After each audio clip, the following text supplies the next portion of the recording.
mendengarkan apa yang menjadi pesan dan maksud Tuhan buat kami pada malam hari ini. Tuhan dapati kami, Tuhan lawat kami semua, Tuhan berkenan hadir di tempat ini.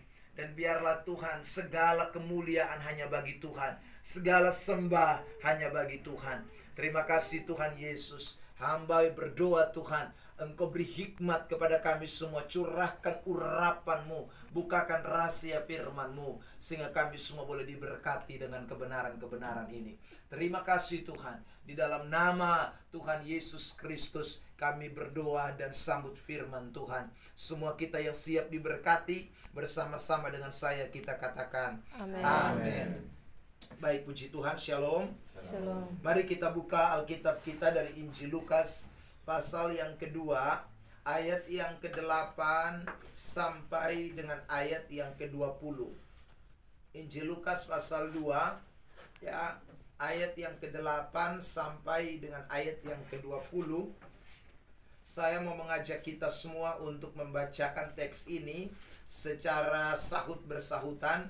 Saya lebih dulu membacakan ayat yang genap, lalu diikuti oleh Bapak Ibu Saudara ayat yang ganjil. Gembala-gembala. Di daerah itu ada gembala-gembala yang tinggal di padang menjaga kawanan ternak mereka pada waktu malam. Tiba-tiba berdirilah seorang malaikat Tuhan di dekat mereka, dan kemuliaan Tuhan bersinar meliputi mereka, dan mereka sangat ketakutan. Lalu kata malaikat itu kepada mereka, "Jangan takut, sebab sesungguhnya aku memberitakan kepadamu kesukaan besar untuk seluruh bangsa. Hari ini telah lahir bagimu juru selamat, yaitu Kristus Tuhan di kota Daud. Dan inilah tandanya bagimu, kamu akan menjumpai seorang bayi dibungkus dengan lampin dan terbaring di dalam palungan."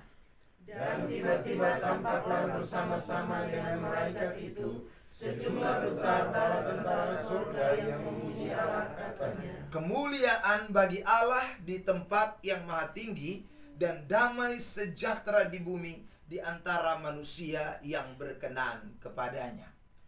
Setelah malaikat-malaikat itu meninggalkan mereka dan kembali ke surga, gembala-gembala itu berkata seorang kepada yang lain, "Marilah kita pergi ke Betlehem untuk melihat apa yang terjadi di sana, seperti yang diberitahukan Tuhan kepada kita." Lalu mereka cepat-cepat berangkat dan menjumpai Maria dan Yusuf dan bayi itu yang sedang berbaring di dalam palungan.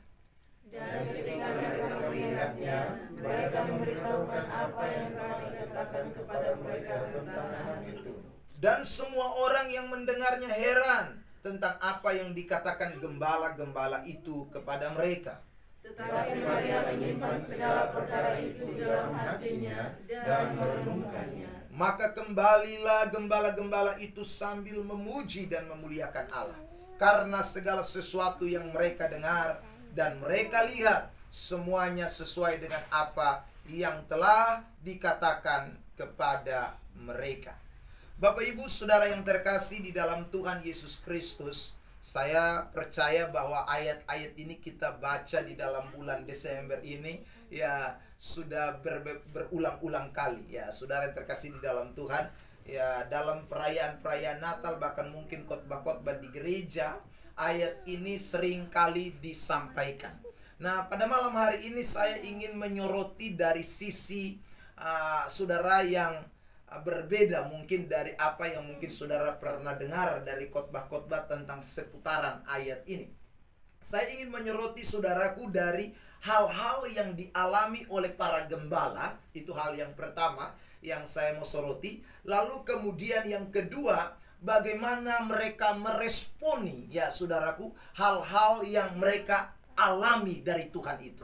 Nah, kita lihat dulu saudara hal yang pertama tentang apa saja yang mereka alami dari Tuhan. Dan ini juga saya percaya boleh menjadi refleksi buat kita yang hadir pada malam hari ini, yang juga mungkin merasakan hal yang sama seperti yang dirasakan oleh para gembala-gembala itu. Yang pertama saudara yang terkasih di dalam Tuhan, kita melihat dari kata ayat 9. tiba-tiba berdirilah seorang malaikat Tuhan di dekat mereka, dan kemuliaan Tuhan bersinar meliputi mereka, dan mereka sangat ketakutan. Saya ingin menggarisbawahi kata tiba-tiba. Saudara, yang namanya tiba-tiba itu berarti sesuatu yang tidak pernah dirancangkan, sesuatu yang tidak pernah dipikirkan sebelumnya, sesuatu yang tidak ada pada pola pandangan para gembala-gembala pada waktu itu. Tetapi ayat itu mengatakan tiba-tiba berdirilah seorang malaikat Tuhan dekat mereka. Kalau yang berdiri gubernur, kalau yang berdiri saudara yang terkasih dalam bupati, mungkin juga kaget, tapi kagetnya sebentar lalu. Ya, atau presiden, ya kaget juga, tapi tidak terlalu. Tapi ini yang berdiri bukan manusia. Yang berdiri ini malaikat Tuhan, saudara yang terkasih di dalam Tuhan. Bahkan kalau kita membaca di ayat yang seterusnya, saudaraku, di ayat yang ke-13, itu bukan hanya satu malaikat, tetapi dikatakan malaikat itu sejumlah besar bala tentara sorga. Ya. Jadi ini banyak sekali, saudaraku, yang datang, dan itu khusus buat para gembala-gembala. Itu tidak pernah dirancangkan, itu tidak pernah dipikirkan, itu tidak pernah ada dalam program mereka waktu mereka menggembalakan domba. Mereka tidak punya program bilang nanti tanggal sekian, bulan sekian, saudara, tahun sekian kita akan ketemu malaikat dari sorga. Tidak pernah. Tetapi Tuhan menyatakan itu kepada para gembala-gembala.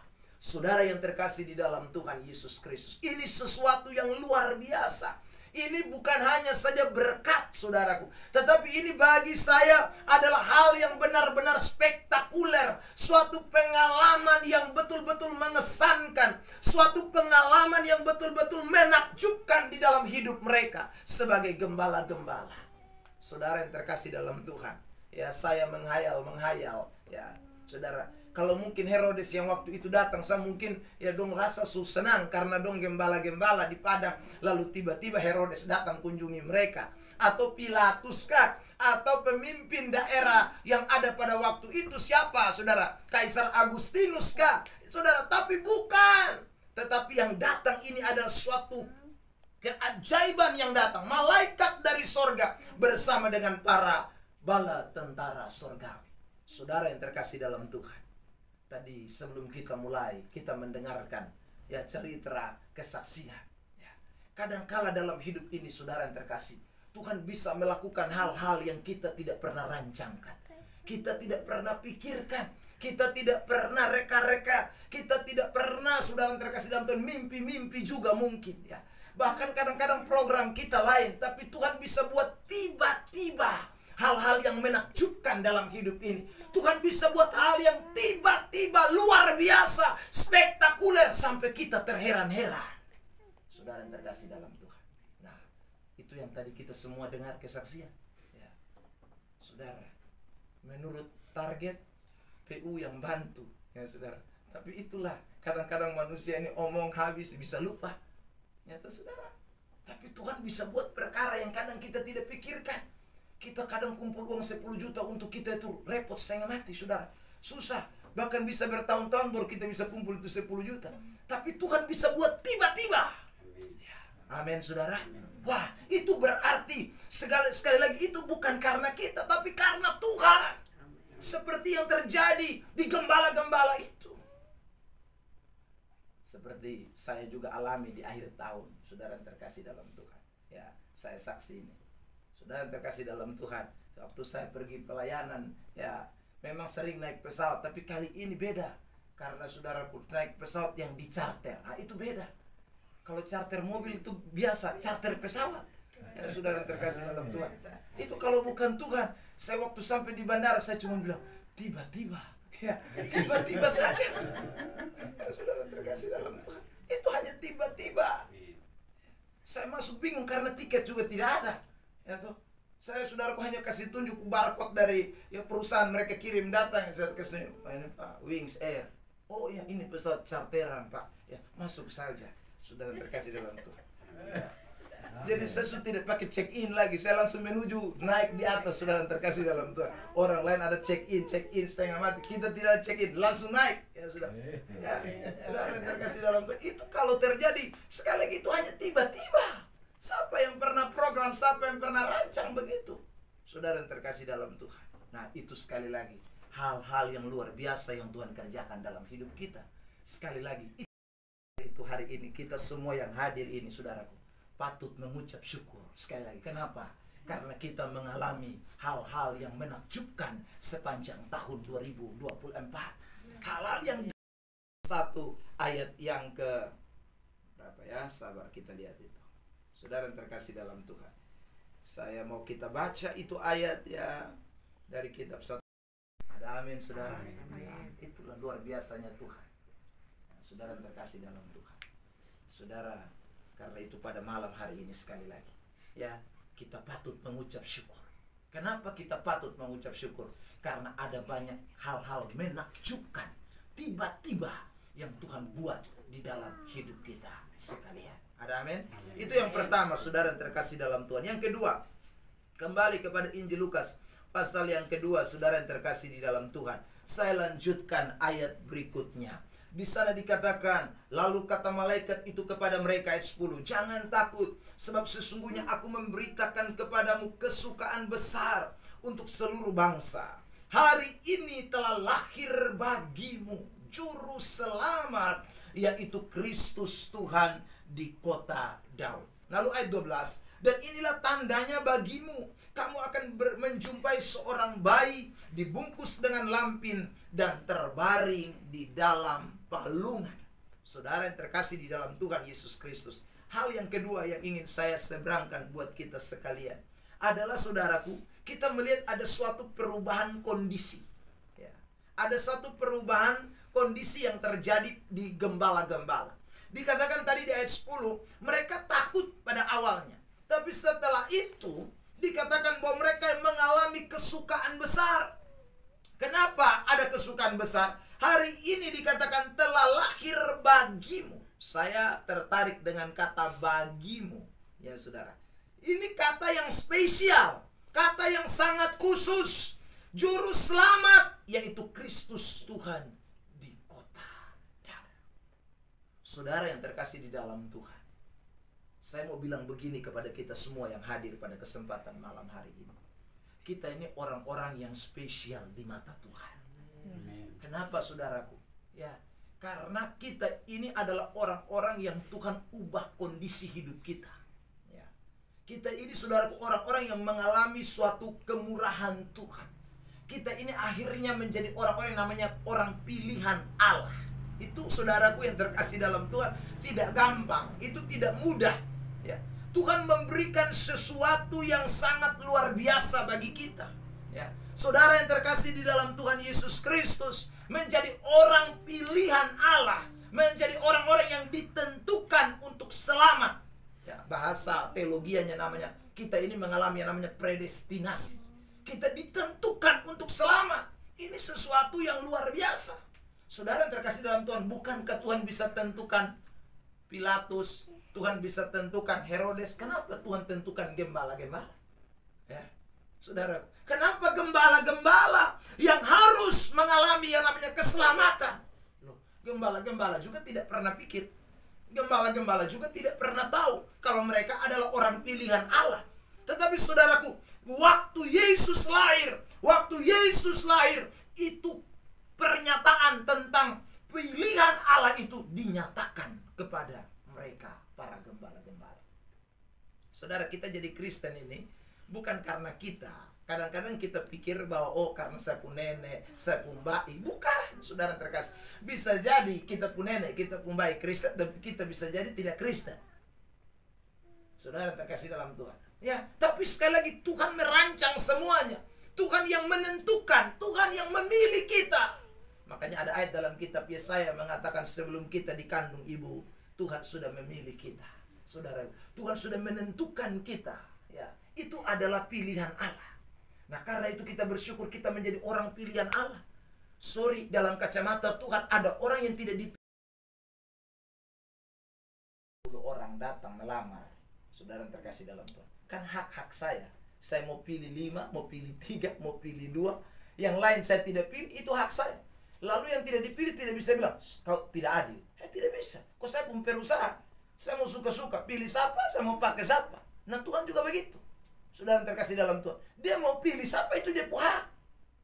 Tidak ada manusia yang bisa paksa Tuhan supaya dia jadi orang pilihan Allah. Tidak ada. Jadi kita semua ini mengalami yang namanya kasih karunia Allah.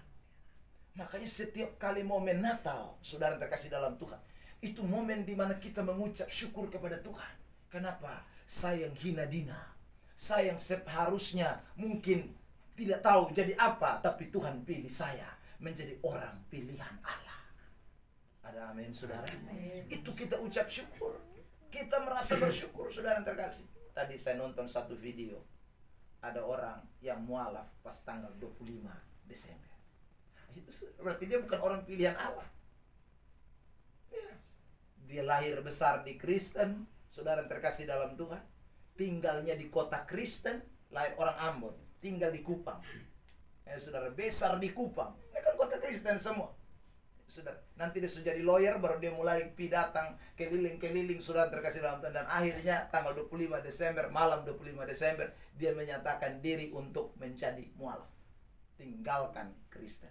Saudaraku, artinya dia bukan orang pilihan Allah. Dia bukan orang pilihan Allah. Saudara, tapi kita bersyukur kita jadi orang pilihan Tuhan. Nah, karena itu kita mau balas Tuhan punya kebaikan dengan cara apa? Selain kita menyatakan syukur kita kepada Tuhan. Terima kasih karena Tuhan sudah memilih dan menetapkan saya. Saudaraku, karena kalau saudara menjadi orang pilihan Allah, ya, saudara akan diberikan kekuatan oleh Tuhan untuk tetap bertahan. Ya, Tuhan yang beri kekuatan. Kalau Tuhan tidak kasih kita kekuatan, kita tidak bisa bertahan. Ya, kita bisa lari tinggalkan Tuhan. Tapi karena kita orang pilihan Allah, Tuhan kasih kita kekuatan. Masalah ada banyak, tantangan ada banyak, kesulitan ada banyak. Tetapi saudara yang terkasih dalam Tuhan, kita tidak mengingkari iman kita. Kita tidak, saudaraku, menyangkal iman kita. Itu bukan karena kita, tapi itu semata-mata karena kasih dan kemurahan Tuhan. Ada amin? Amin.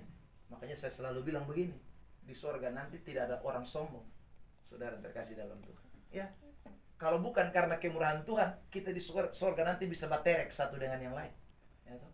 Mama Soleh bilang, woi, beta bisa sampai di sorga ini karena memang beta, ya saudara, selama di persekutuan doa, beta yang memang betul-betul sungguh-sungguh. Ya saudara, beta datang bilang, mama itu di bawah saya yang lebih sungguh-sungguh lagi. Ya toh saudara. Nah, saudara bayangkan, kita akan baku terek. Saya begitu sungguh-sungguh, satu datang lagi dan bilang, kau baru kemarin saya. Ini saudara terkasih dalam Tuhan. Ya, kita semua akan jadi orang yang baku terek, saudara. Tapi tidak ada. Di sorga nanti semua hanya berkata, semua hanya karena kasih dan kemurahan Tuhan. Amen. Bukan karena kuat dan bukan karena hebat kita bisa bertahan. Kita bisa menjadi orang pilihan Allah. Semua hanya karena kemurahan Tuhan saja. Ada amin? Amin. Nah, karena itu saudara yang terkasih dalam Tuhan, apa yang kita bisa lakukan? Pemazmur mengatakan, kita mengangkat piala keselamatan itu. Ya, kita mengucap syukur. Kita angkat tinggi-tinggi piala keselamatan. Terima kasih Tuhan, karena Tuhan pilih saya. Terima kasih Tuhan, karena Tuhan kuatkan saya. Terima kasih Tuhan, karena Tuhan mampukan saya untuk dapat melakukan segala sesuatu. Saudara, bukan karena pendeta. Buktinya ada banyak pendeta juga mualaf, termasuk Yaya Waloni. Ya, saudara, dan siapa lagi ya? Masih banyak lagi yang lain-lain yang mualaf. Pendeta-pendeta semua. Kalau pendeta bisa bertahan, kenapa mereka bisa mualaf? Ya karena mereka tidak bisa bertahan dengan kekuatan mereka, kecuali Tuhan yang memberikan kekuatan. Karena itu sekali lagi tidak ada orang bisa bangga. Hari ini kita ada, semua hanya karena kemurahan Tuhan. Ada amin? Saya mau baca satu ayat ini untuk menutup bagian yang kedua ini. Kisah Rasul pasal yang ke-17 ayat 28. Ya, mari kita baca ini ayat ya. Kisah Rasul pasal 17 ayat 28. Saudaraku yang terkasih, mari kita baca bersama-sama dalam hitungan ketiga. 1, 2, 3. Sebab di dalam Dia kita hidup, kita bergerak, kita ada, seperti yang telah juga dikatakan oleh pujangga-pujanggamu. Sebab kita ini dari keturunan Allah juga. Jadi di dalam Dia kita hidup, di dalam Dia kita bergerak. Ingat, kalau tidak di dalam Tuhan, kau tak bisa bikin apa-apa. Ya, hanya karena Tuhan saja. Karena itu jangan pernah lupa, kita ini hadir hari ini hanya karena Tuhan saja. Dia yang rubah hidup kita semua, Dia yang pilih dan tetapkan kita semua. Nah, kalau begitu saudaraku yang terkasih dalam Tuhan, tadi saya katakan ada dua bagian besar. Apa yang kita bisa balas dengan pernyataan ucapan syukur? Itu bicara tentang saudara perjuangan kita. Ya, saya ulang, kita alami mujizat bukan karena kita, banyak berkat bukan karena kita, semua datang tiba-tiba. Ya, Tuhan buat tiba-tiba. Kedua, kita selamat karena Tuhan pilih kita. Sekali lagi, tapi untuk bagian yang kita lakukan ini, itu butuh yang namanya perjuangan. Tuhan sudah memilih dan menetapkan kita. Dia kuatkan kita. Dia bikin segala hal dalam hidup kita. Saudara terkasih dalam Tuhan. Tapi Dia minta kepada kita untuk saudaraku mengucap syukur kepada Dia. Dengan cara apa? Cepat-cepat. Dari kata speudeo dalam bahasa Yunani, yang artinya tindakan yang sungguh-sungguh berjuang. Ya, saya bacakan beberapa ayat tentang hidup kekristenan itu butuh perjuangan. Misalnya Kisah 2 ayat yang Filipi 2 ayat yang ke-12. Kitab Filipi pasal yang kedua ayat 12 berkata begini, saudaraku, kerjakanlah keselamatanmu dengan takut dan gentar. Ada kata itu. Ya, saudara. Kerjakanlah, itu namanya ada perjuangan di sana. Senantiasa taat, itu bicara soal ada perjuangan. Jadi Tuhan itu sekali lagi memang memberikan kekuatan kepada kita, tapi bukan berarti kita lipat tangan dan santai-santai. Ya. Kita juga punya bagian. Roma pasal 8 ayat 28, di sana dikatakan Allah turut bekerja di dalam segala sesuatu. Kalau namanya turut, itu berarti bukan hanya Dia sendiri, tetapi kita juga melakukan bagian kita.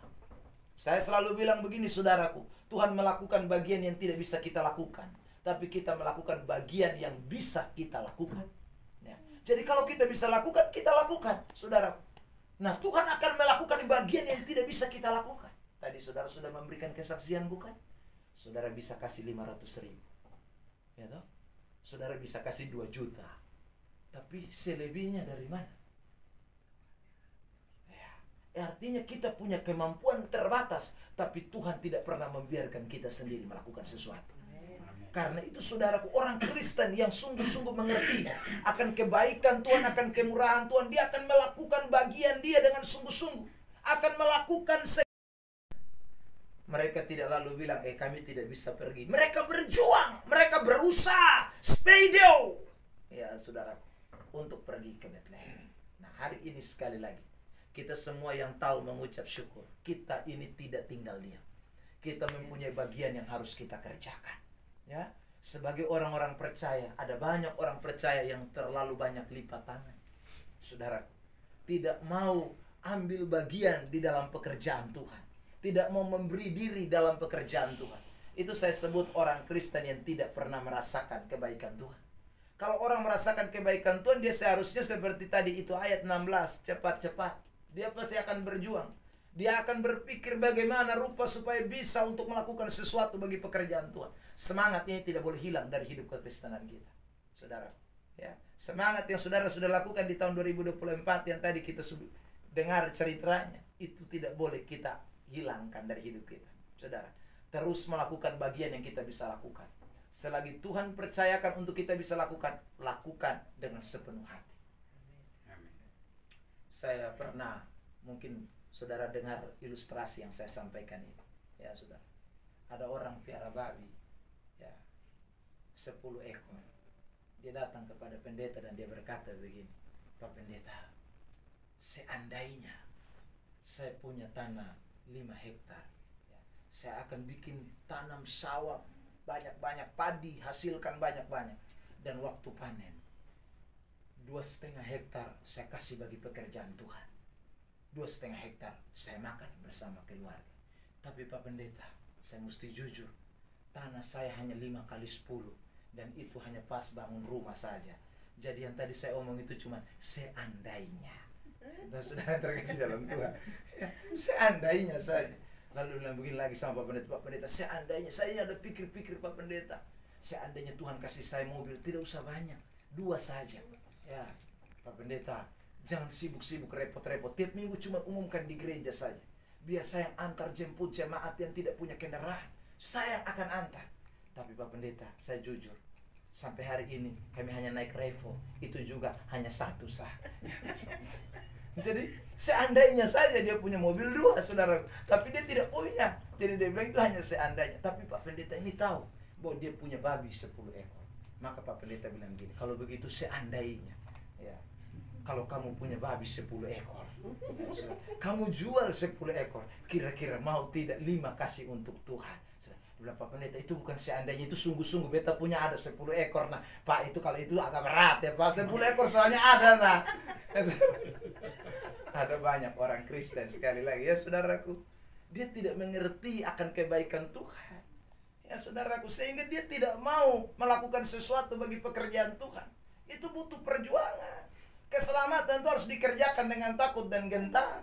Memang terimanya pardeo, memang dapatnya gratis. Saudara terkasih dalam Tuhan, kita jadi orang pilihan Allah. Tapi ingat, Tuhan kasih kita itu berkat, tidak boleh disalahgunakan, ya. Pakai untuk semuanya bagi kemuliaan, bagi nama Tuhan. Saudara terkasih dalam Tuhan, semua bagi kemuliaan, bagi nama Tuhan. Tadi pagi di gereja, tema khotbah yang saya sampaikan adalah Kristen Domba. Ya, Randy, dengar saya khotbah tadi, saudara. Ya, istri saya selesai kami pulang bilang, hari ini kita mendengar kebun binatang. Saya bicara, ya, kita di Kristen Domba, bukan Kristen anjing, Kristen babi. Ya, Alkitab ngomong ada Kristen anjing, Kristen babi, Kristen kambing, Kristen ular. Ya, tadi saya bahas binatang-binatang semua. Makanya saudaraku, istri bilang, ini hari ketongannya omong kebun binatang ya saudara. Ya, karena ada banyak orang Kristen model kayak hewan-hewan itu. Nah, salah satu yang tidak mau memberi bagi pekerjaan Tuhan itu ada Kristen kambing. Matius pasal 25. Nanti saudara baca. Nah, Tuhan bilang kan, aku tempatkan domba di sebelah kanan, kambing di sebelah kiri. Siapa itu kambing? Kambing itu adalah orang-orang yang tidak mau melayani. Lihat orang lapar, juga sebiar. Lihat orang telanjang, juga sebiar. Lihat orang, saudaraku, apalagi miskin, sakit, dia kesebiar. Itu tuh kambing. Ya. Domba soalnya begitu. Domba tuh lihat orang telanjang, aduh hati tergerak. Lihat orang miskin, aduh hati tergerak. Lihat orang lapar, hati tergerak. Itu Kristen domba. Saudara yang terkasih dalam Tuhan. Nah, makanya Yesus datang dan Yesus bilang, kambing, kiri lu. Domba, kanan. Yang kiri, masuk neraka semua. Saudara, kenapa ya? Karena tidak mau berjuang untuk melayani Tuhan. Tidak berjuang untuk memikirkan jiwa-jiwa. Tidak berjuang untuk pelayanan pekerjaan Tuhan. Saudara terkasih dalam Tuhan, di gereja kami juga ada program penginjilan. Ya saudara, tadi saya sempat singgung dalam khotbah. Saya bilang kita di Takari sana, itu kan kita pergi jiwa-jiwa. Ya, karena ada di sana jiwa-jiwa dan kita punya hati domba. Kalau tidak ada hati domba, ya kita duduk tengah diam-diam, makan berkat-berkat Tuhan, tak usah pikir orang lain. Saudara terkasih dalam Tuhan. Ya, kita pikuan heum sana, ya, di Oesau Kumpi itu, saudara. Untuk apa? Karena kita ada hati domba. Kalau sudah tidak ada hati domba, sudah tidak akan pikir soal pekerjaan Tuhan. Dan itu orang yang tidak tahu mengucap syukur. Saudara, orang yang mengucap syukur seperti orang Samaria. Waktu dia turun dari Samaria menuju ke Yerusalem, ya, dia lihat, aduh, ada orang di tengah jalan. Yahudi lewat, malas tahu. Farisi lewat, malas tahu. Padahal ini dong, ini baca Alkitab. Saudara terkasih dalam. Tetapi waktu Samaria lewat, aduh, dia hati soalnya bisa. Dia lalu balut lukanya, dia kasnai di atas keledai, dia bawa itu orang. Nah, orang Kristen mesti seperti hati orang Samaria. Ada amin? Nah, kiranya Tuhan berkati kita semua dengan ini kebenaran. Sehingga ingatlah baik-baik saudara. Ya, Tuhan kasih kita banyak hal dalam hidup ini. Jangan lupa untuk mengerjakan semua dengan cepat-cepat dalam hidup kita. Ya, perhatikan pekerjaan Tuhan, lakukan yang terbaik bagi pelayanan. Karena selagi Tuhan masih kasih kita kesempatan bernafas, itu yang bisa kita buat. Ya, tidak ada yang lain yang kita bisa buat. Tuhan berkati kita.